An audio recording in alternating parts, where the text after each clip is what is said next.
মাগফিরাতের 10 দিন 3টি আমল বেশি বেশি করা।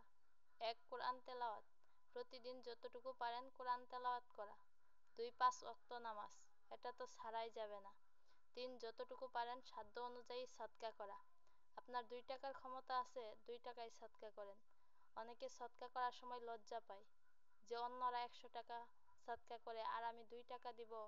আপনার 2 টাকার সামর্থ্য আছে, 2 টাকায় সদকা করেন।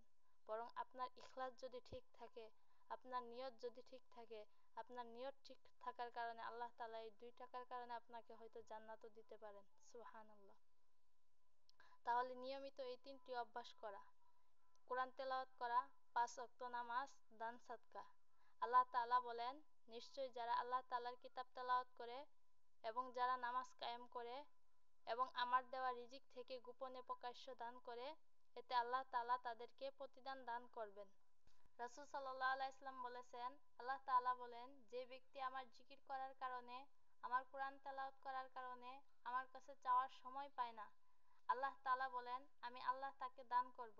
যারা আমার কাছে চায় তাদেরকে যা দান করব, কোরআন তেলাওয়াত আর জিকির যে করে তাদেরকে এর চাইতে আরো বেশি দান করব। সুবহানাল্লাহ। রাসূল সাল্লাল্লাহু আলাইহি ওয়াসাল্লাম বলেছেন, তোমরা কোরআন পড়ো, কারণ কোরআন কিয়ামতের দিন পাঠকের জন্য সুপারিশকারী হিসেবে উপস্থিত হবে। রাসূল সাল্লাল্লাহু আলাইহি ওয়াসাল্লাম বলেছেন, 3 ব্যক্তির দোয়া ফেরত দেওয়া হয় না। 1. রোজাদার যখন রোজা রাখে, ইফতার করার সময় দোয়া করে, তার দোয়া ফেরত দেওয়া হয় না। 2. ন্যায়পরায়ণ পুরুষ শাসকের দোয়া ফেরত দেওয়া হয় না। 3. মাজলুমের দোয়া ফিরিয়ে দেওয়া হয় না।